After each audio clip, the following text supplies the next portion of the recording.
मिमी मूवी बहुत ही अच्छा है और ये आज ही रिलीज हुआ 26 जुलाई को। पहले इसका रिलीज डेट 30 था।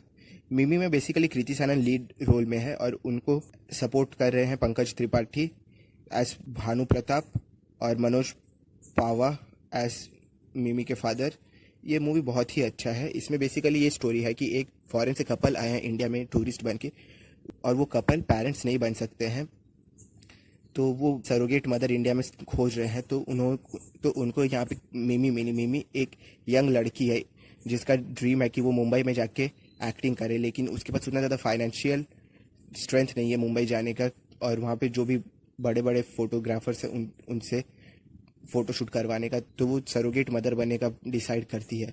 वो जॉन और समर जो कि यूएस से आए हुए कपल्स थे उनका, तो वो उनका सरोगेट मदर बनना एक्सेप्ट करती है। वो हर महीने मिमी को कुछ अमाउंट ऑफ मनी देने वाले थे बेबी को रखने का, और एट लास्ट जब बेबी डिलीवर हो जाता तो उसको 15.5 लाख देते। तो जो यूएसए से कपल है जॉन और समर, वो मिमी को 20 लाख रुपीस देते सरोगेट मदर बनने के लिए। तो मिमी इसके लिए एक्सेप्ट करती थी और वो सरोगेट मदर बन जाती है। लेकिन जैसे ही मिमी प्रेग्नेंट होती है उसके 3-4 महीने बाद उन लोगों को पता चलता है, जॉन और समर को, कि जो बच्चा मिमी के पेट में है वो बहुत ज़्यादा हेल्दी नहीं होगा, वो मेंटली चैलेंज्ड होगा। तो वो डिसाइड करते हैं कि इस बेबी को वो एक्सेप्ट नहीं करेंगे, और वो कहते हैं कि मिमी को कि इस बेबी को अबॉर्ट कर देने। लेकिन मिमी उसको अबॉर्ट नहीं करना चाहती है।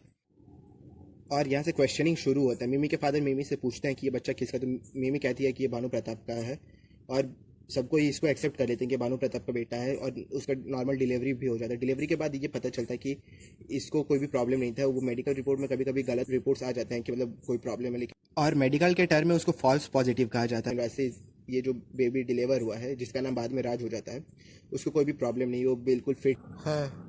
और इसके बाद इस मूवी में भानु प्रताप के वाइफ आ जाते हैं। उनको खबर मिलता है कि भानु प्रताप का दूसरा शादी हो गया है, तो वो सीधा मिमी के घर आ जाते हैं। और इसके बाद यहाँ से और भी फनी फनी सिचुएशंस होते हैं, और ये सब होते ही रहता है कि वो धीरे धीरे राज बड़ा हो जाता है और 4 साल पार हो जाते हैं। और उसके बाद सडनली जॉन और समर जो कि कपल्स थे जिन्होंने मिमी को ऐसे सरोगेट मदर चूज़ किया था, वो आते हैं और वो क्लेम करते हैं कि ये बच्चा उन लोगों का है, और इस बच्चे को वापस वो लोग अपने साथ यूएसए ले जाएंगे।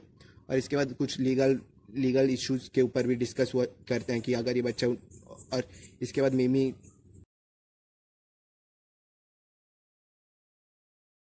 उसके बाद भानु प्रताप और मिमी के फैमिली मेंबर्स ये ठान लेते हैं कि अगर वो लोग लीगल प्रोसीजर कुछ भी करेंगे तो ये लोग उसका डट के सामना करेंगे। वो लोग अच्छे से अच्छे लॉयर्स को हायर करेंगे इस केस को जीतने के लिए।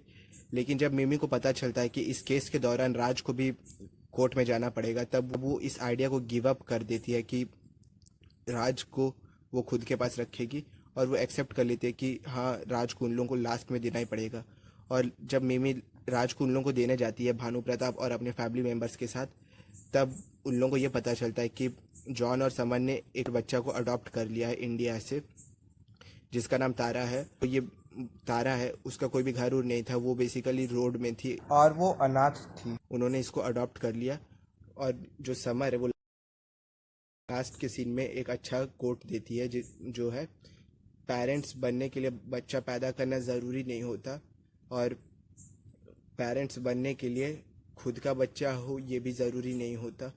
तो इसी के साथ ये वाला मूवी का एंड होता है। ये मूवी बहुत ही अच्छा था, और इसमें बेसिकली हर जगह पे एक्सेप्टेंस का ही बात किया गया है। और इसमें जैसे कि मिमी के जो बच्चा है उसको उसके फैमिली मेम्बर्स एक्सेप्ट करते हैं, भानु प्रताप को वो लोग अपना सन इन लॉ एक्सेप्ट करते हैं, मिमी के पेरेंट्स।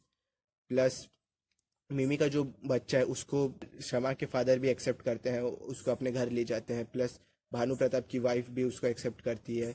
मतलब कोई यहाँ पे डिस्क्रिमिनेशन नहीं किया गया है कि ये किसी और का बच्चा है। इसमें ये भी दिखाया गया है कि शमा के घर मिमी गई थी। शमा का रिलीजन मुस्लिम था और मिमी हिंदू थी, तो ये रिलीजियस टॉलरेंस को भी दिखाता है कि सारे धर्मों के प्रति हम लोग को एक सा भाव रखना चाहिए, और सारे धर्मों को हमें एक्सेप्ट भी करना चाहिए, किसी के साथ हम लोग को बैर नहीं करना चाहिए। और इस मूवी को रियलिस्टिक बनाने के लिए जो थोड़ा डिस्क्रिमिनेशन का डाला है, जैसे कि राज को उसके स्कूल के जो साथी है वो उसको सफ़ेद भूत कह के चिढ़ाते थे, तो ये एक तरह से डिस्क्रिमिनेशन था। इंडिया में जो भी डिस्क्रिमिनेशन से रिलेटेड चीज़ें होती हैं वो बच्चों को उनके यंग एज में सिखाना चाहिए कि किसी को वैसे डिस्क्रिमिनेट नहीं करना चाहिए।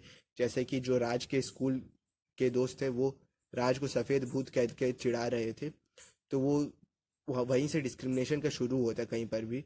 तो बच्चों को शुरुआत से ही डिस्क्रिमिनेशन क्या होता है इसके बारे में हम लोग को बताना चाहिए, और किसी के रंग, फिजिक को लेके, और किसी के रिलीजन, खान पान की स्टाइल, ये सब को लेके डिस्क्रिमिनेशन नहीं करना चाहिए, ये भी बचपन में ही सिखाना चाहिए। और ये वाला मूवी बहुत ही अच्छा था, बहुत ही अच्छा